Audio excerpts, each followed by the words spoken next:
are listening to 90.1 FM WEFT, and we are on location at the Crystal Lake Labyrinth.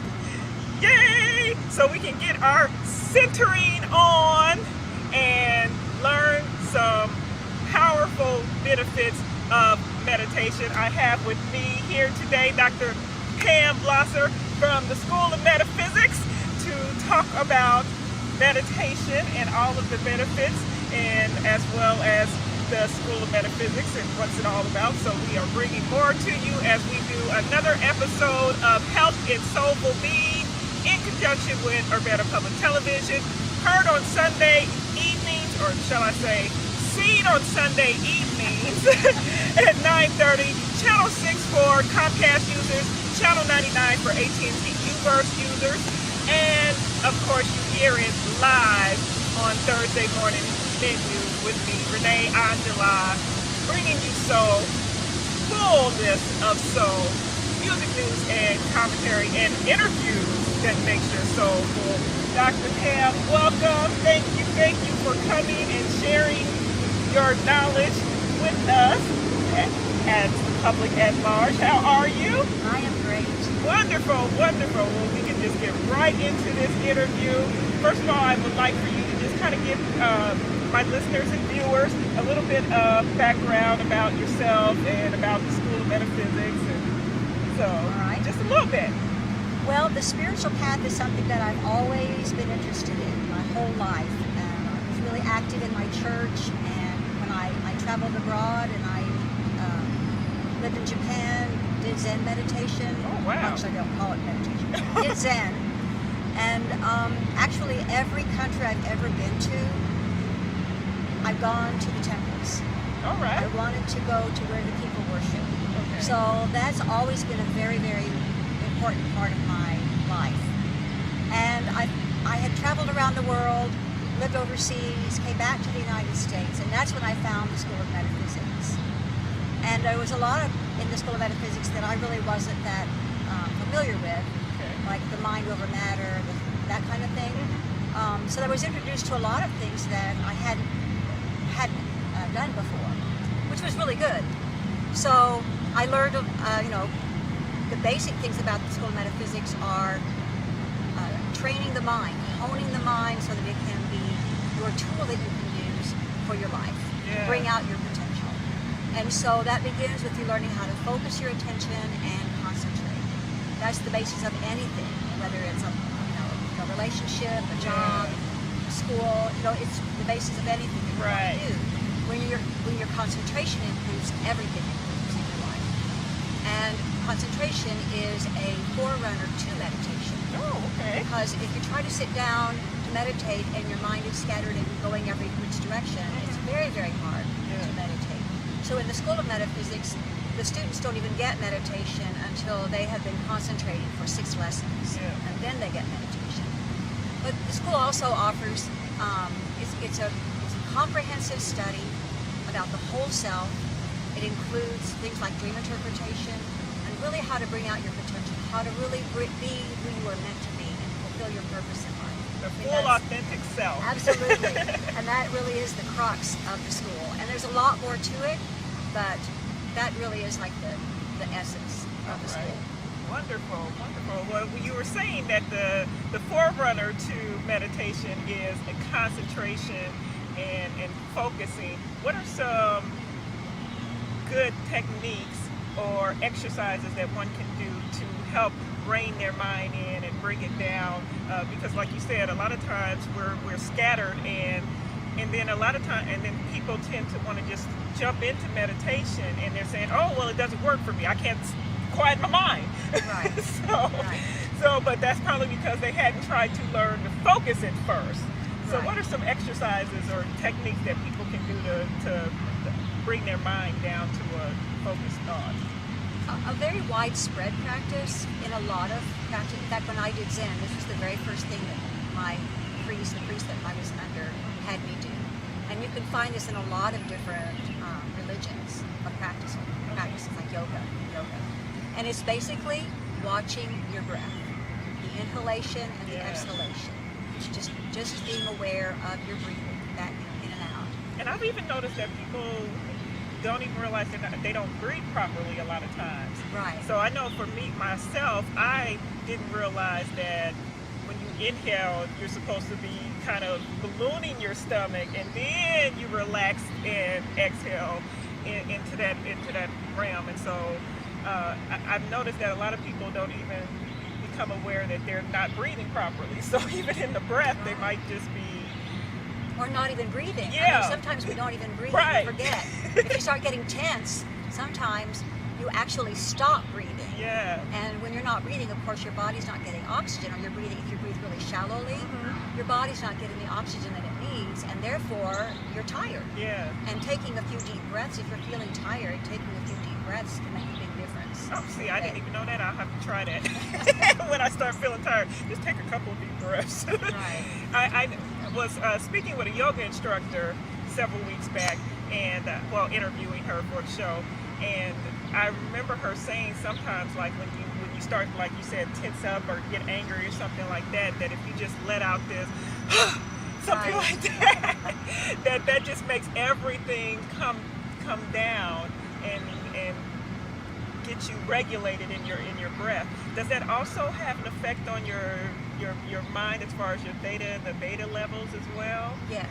So yes. how is that? Well, the breath is the part of you that really ties the body to the soul, because we don't have to think about breathing. We breathe automatically, so that is regulated actually by our soul, or our subconscious mind.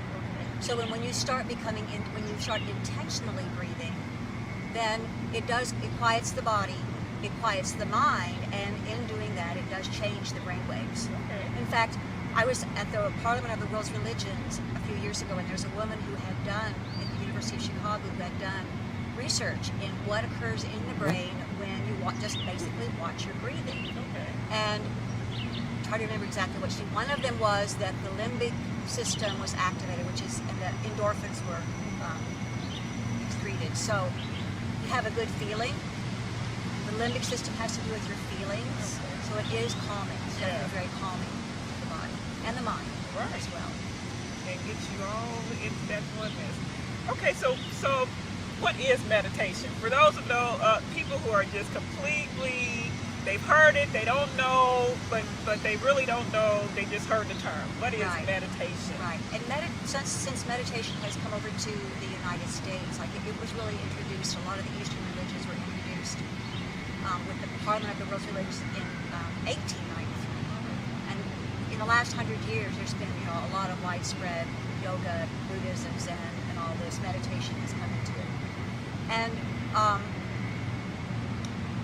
this is my theory. I don't know if this is true or not. Historically, I've never seen anything. Okay. But I believe that this is why and how it was started. That meditation was done in monasteries and convents and nunneries. And the nuns and the priests and the monks weren't necessarily just doing that meditation for themselves only, but they were meditating for the world. So they knew if there were these calm centers in different places on the planet, that it would have an effect on the whole planet. Oh, wow. And I really believe that's what the monasteries were all about. They were kind of like these divine focus centers, right? That were there to spread meditation. When we think of meditation in the United States, often we think of something that we're going to get from meditation, how we're going to benefit from meditation. Yeah. And there's truth in that. I mean, you do. No matter anything that you do for other people, you really are benefiting. And it does. It helps there's many benefits to meditation. So meditation is a going within. It's a stilling of the mind, a stilling of the body, and a going within. And it is a high form of concentration on something that is transcendent. I mean, that is in its pure sense.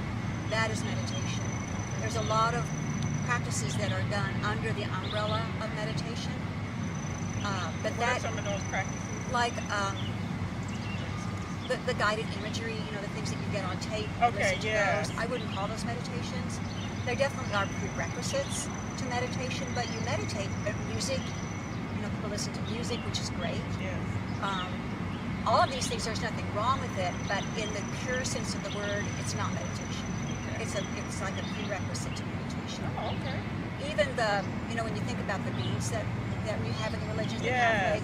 that's a form of meditation because it's a form of concentration. That's something that's repeated, and it's a concentration on something that's transcendent. Okay. So the rosary and the mala that the Buddhists use, Right. and the Hindus use, those are a type of meditation. But when the school teaches it, it's more like you are in silence. You don't have beads or music. You just sit, and that really was Zen. When I was doing Zen, Okay. you sit, and Zen is really about mindfulness, being mindful in everything that you do. And sitting, it wasn't called meditation; it was called sitting. And you didn't. And so your mindfulness was meant to go throughout your whole life, Okay. not just when you were meditating or when you were sitting still. It was meant that you were mindful and aware 24 hours a day, no matter what you were doing. Sitting was just one of those things that you did. Okay. All right. Wonderful. My goodness, I'm at a lost for words at this point. I know that I've heard about transcendental meditation. Is that any different than the forms that we just discussed in your knowledge?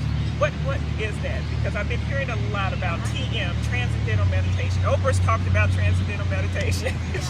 And so it's becoming a really big thing now amongst people here in the States.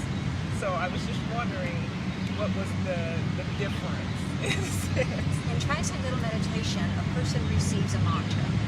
Basically what a mantra is, it's holy words that they repeat over and over again. Okay. They receive a mantra on a personal level. Like the teacher says, this is your mantra. So, and I haven't done TM, so I received a mantra. Okay. But that's their mantra to repeat. And in that repetition, and again, the repetition of holy words, no matter what they are, brings peace. And they have also found that, you're talking about the brain waves, Yeah. that when you do the TM, that is the alpha, you go into an alpha Okay. state. Now it's really interesting because the Tibetans, they found that they go into a different brain wave pattern, which is called gamma, because their meditation, what they call meditation, their practice is different. They are praying for the world. Okay. They are praying for Yeah. the world. Their mantra, so to speak, is first of all, may I be happy and free of suffering. May the people I know be happy and free of suffering. May all people be happy and free of suffering. And then may all sentient beings, which is like animals, everything. Yeah. May all sentient beings be happy and free of suffering. I noticed that when the Tibetan monks, when they were doing the blessing ceremony, and they had everybody, we had these sheets of paper, and that was the first time I had actually heard a mantra that said, "May all sentient beings." And I said, "Wow, sentient."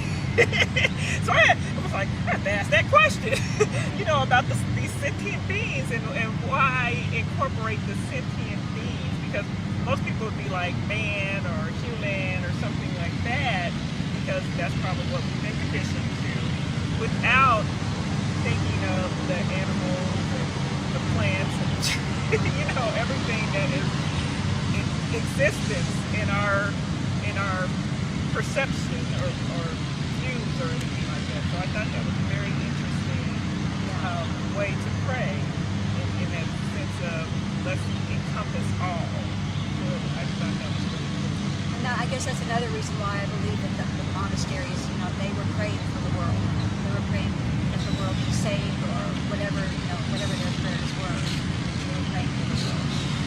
There was a study done. I really love the study of meditation on the body and brain.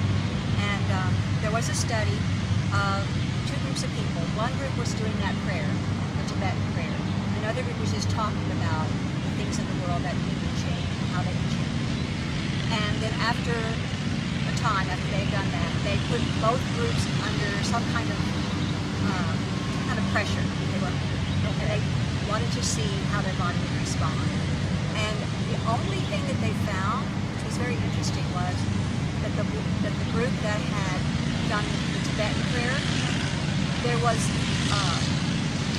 less inflammation in their body. Inflammation is what causes disease. Wow. And so the other people, there was the inflammation in their blood, but in the ones who had practiced the Tibetan prayer, there wasn't. So you can see that it does help you be healthier. Yeah. It does do that. And what are other benefits of meditation? Now we see that the Tibetan prayer mantras can help with the blood. So what other benefits are there to meditation? It does release endorphins. It does. And endorphins make you happy. Right. And it activates the front left lobe of the brain. And the front left lobe of the brain has to do with creative thinking and problem solving. They took two groups of people who were in states of depression. They gave one group antidepressants. They had the other group meditate. I'm not sure what kind of meditation they were doing, but they were doing some form of meditation, calming, and that kind of thing. And then they looked at their brains to see, what had changed, what was active. What they found was the people who were on antidepressants, it was the limbic system, which deals with your feelings. And with the ones who were meditating, it was that that frontal cortex, which deals with the problem solving and the creative thinking. So you think more clearly, you solve problems more easily, you're happier, you're healthier. I mean, there's a lot of benefits that you experience that may not even be a reason why you're doing it. Yeah. I know for me and just my own personal experience of focusing in meditation, and I have to say that I did learn this at the School of Metaphysics.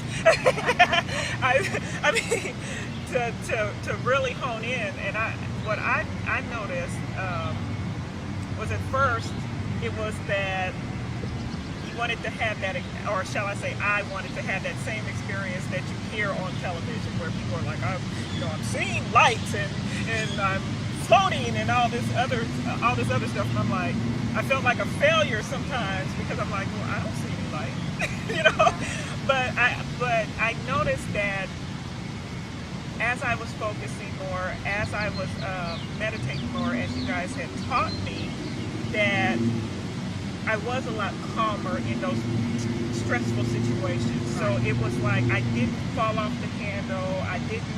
It was just like, okay, if some type of crisis came about, it was like, okay, let me bring it in and let me kind of calm it down, as opposed to, okay, here's this crisis, let me just barrel in and bulldoze over it and then get my head killed. Right. So that's for my own personal experience of meditation and focusing, and I really need to get back to that. So you heard it here on Health and Soul for Being, folks. I am really admitting to myself I need to get back to meditating again, because like you said, I noticed the change within myself of where I was able to calm down. And I think that had I not even just had that stretch of time where I was really meditating, where I was really focusing a lot, that when the cancer came about, it was just like, okay, I'm coming into it. And I noticed that the further I moved away from the meditative process, then the more anxious I've gotten, and the more just the stress I have gotten, and I can actually feel my body now being in distress, just from the beginning of my cancer journey, where I was just like, oh, that's cool. And okay, if that's what we're going to do, let's do it. And then towards the end of my cancer journey, that's when my body started going in. I've been in a panic mode, in a sense. So that's why I was saying that I need to get back to meditation, so that I can bring that sense of panic down. Right. Do you think that if people meditated more collectively, because we've had a lot of distress in especially in the States as of recent. It's not just even natural distresses with not hurricanes, but tornadoes and earthquakes and that kind of realm, but also just the distress of where more people are turning to suicide. actually, I heard on, what was it, Super Soul Sunday, that there were more suicides than there were murders in the last couple of years. And so, do you think that if we collectively would meditate, do you think that would be very beneficial for us as a collective conscious in not just the United States, but all over the world? Absolutely. Absolutely. Because when you think about it, if people can be calmer, we wouldn't need prisons. We wouldn't have prisons. Probably a lot of people who are ill, they wouldn't have the diseases they have. There'd be a lot greater health. There would be a lot more peaceful interactions with people. Or just let's talk this out. You know, we disagree, but let's talk it out rather than let's duke it out or I'm just going to kill you because you don't agree with me. You know, yeah, I definitely agree. Or I'm just sad and so I want other people to be upset as well. Right. So, yeah. And people are turning to medication. And I don't know that medication is the answer because there are so many side effects that are destructive. I mean, some of the side effects of medications are suicidal or homicidal.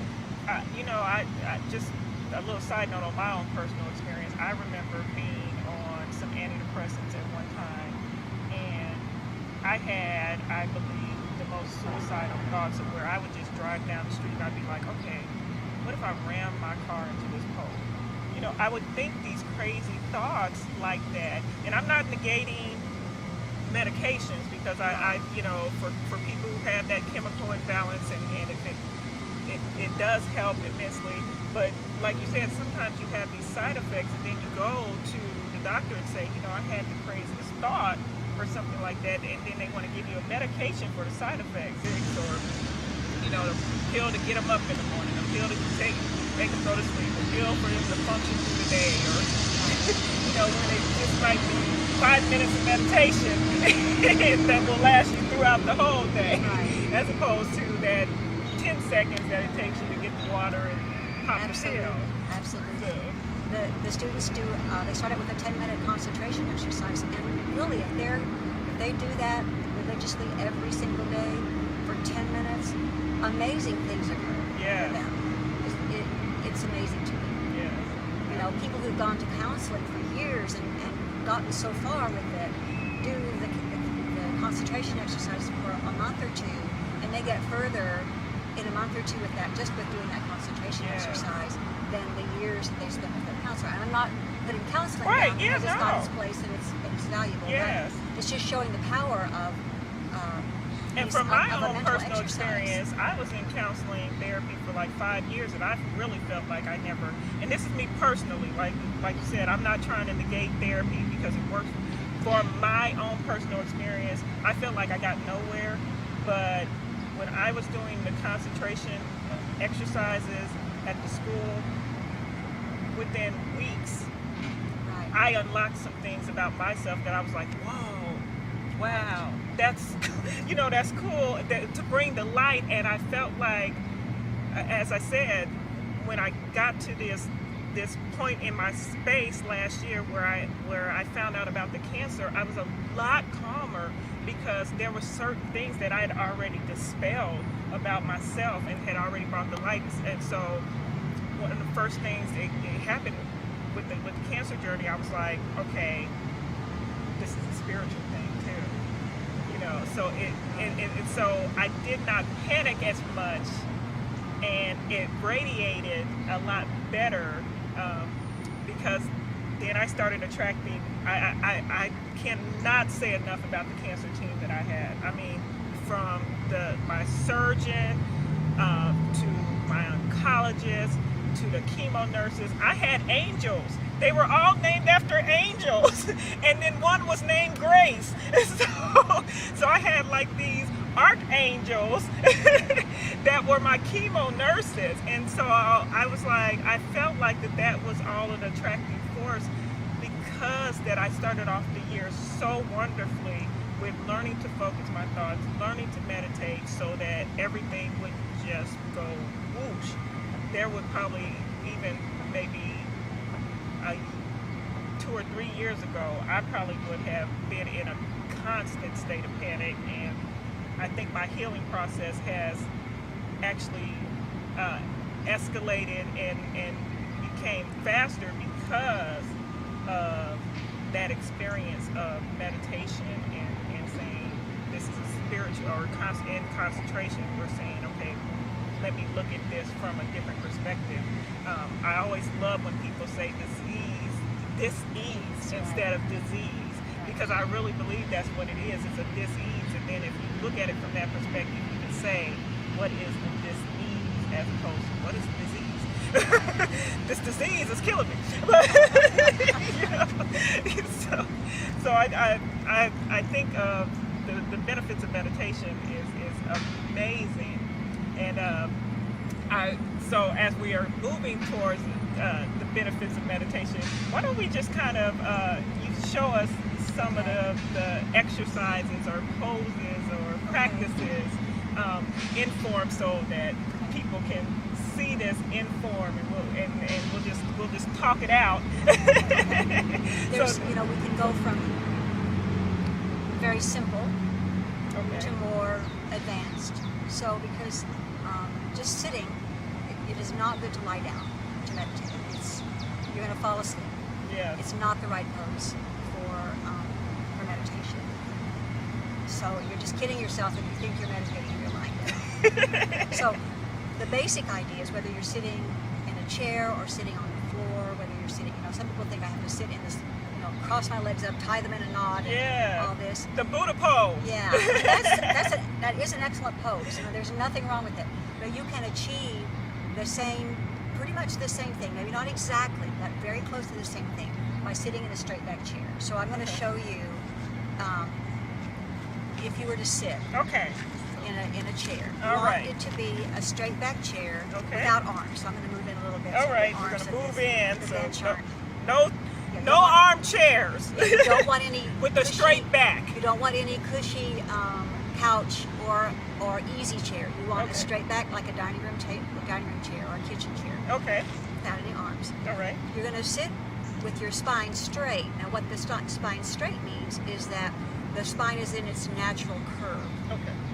So the small of your back is going to be arched. Right. And you can, because the spine actually goes kind of like that. Right. It's in an it's S. like it's an S shape, Right. or a snake shape, in a sense, if you want to call it that. So you can arch your back just to kind of help you get in that position.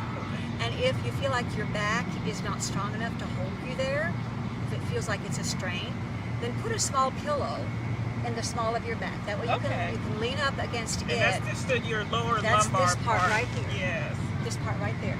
And that Right way, above your tailbone, right? Okay. not right Oh, above, right. it's more like around your waist. Yes. Yeah.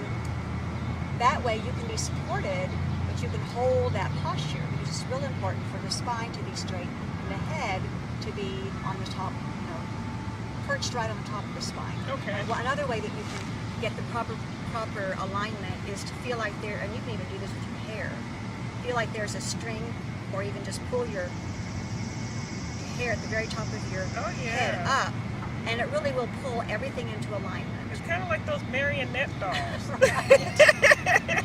So you can do that, that's very simple.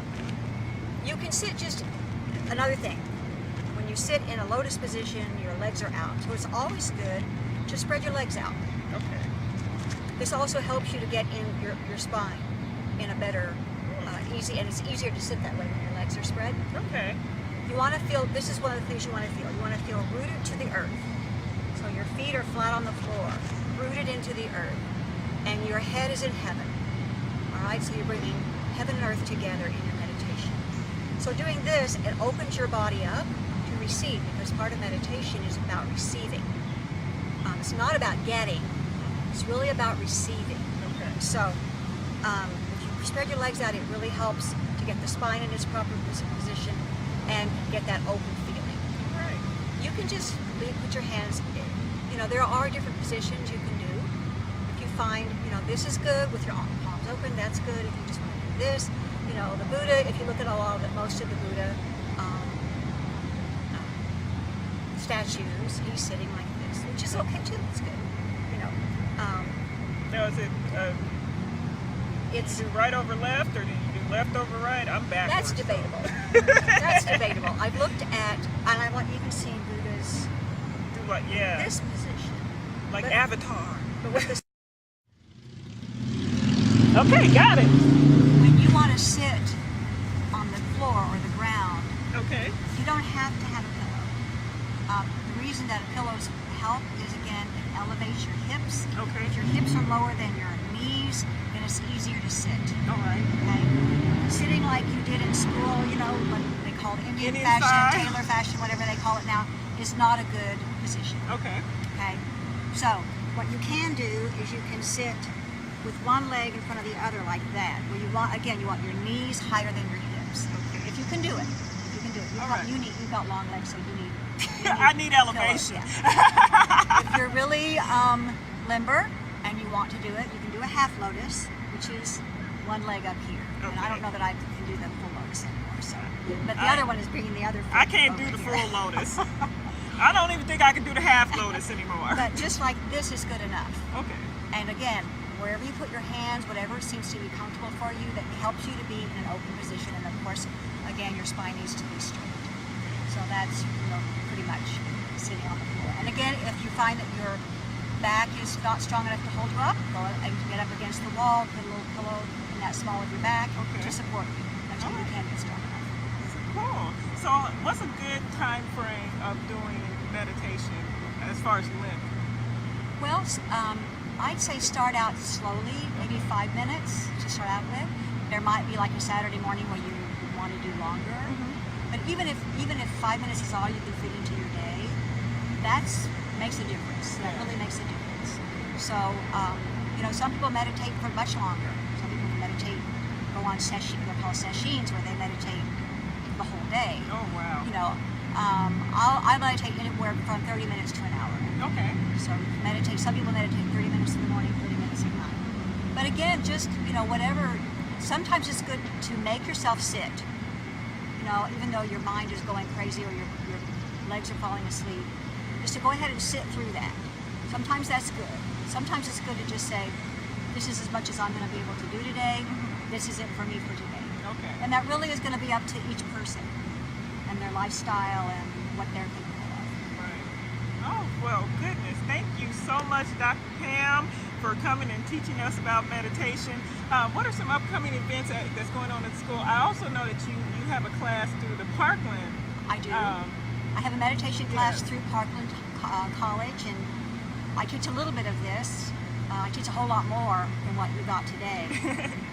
We also we have classes starting all the time at our school. Okay. And meditation is part of that, as well as many, many other things. And we have dream catchers. We have a dream meeting where we interpret dreams, talk about dreams. So we have a lot of monthly events, and we also have free lectures that we have fairly often. So if you'd like to be on our mailing list and know about our events, the best way to do it would be to call us at 344-2270 and just let me know that you'd like to be on our mailing list, our email list. And if they want to come find you guys, where is the school located? We are located on the corner of Main and Cottage Grove in Urbana. It's just a little bit east of downtown Urbana on Main. It's a white 3-story house on the southwest corner of that corner. So and there's a sign out. If you go past Schnucks, go past Schnucks. It's the very next stop sign. If you stop at that stop sign, look to your right, and it's the building, the white 2-story house right on the corner. All right. The sign. Thank you so very much, Dr. Pam. Thanks for having me. Thank you for participating in this series. Oh yes, another episode of Health and Soulful being, as you can hear on 90.1 FM WEFT with your girl Renee Angela here in the, well, probably not in the studio because I'll be on medical leave. but you'll still hear my voice. Somebody else will be doing the show, but you'll still hear my voice. And as always, you can also see it on UPTV, Channel 6 for Comcast, Channel 9, the 9 for AT&T Uverse users. Or you can go to my YouTube page, Renee Angela, and I have compiled a playlist of all the episodes of the Health and Soulful Being thus far. So if you missed the episode on Sunday or missed it on Thursday, you can still access the episodes of the Health and Soulful Being. Be well. As always, I'm sending out blessings of peace, love, and bliss. Until next week with another episode of Health and Soulful Being, take care.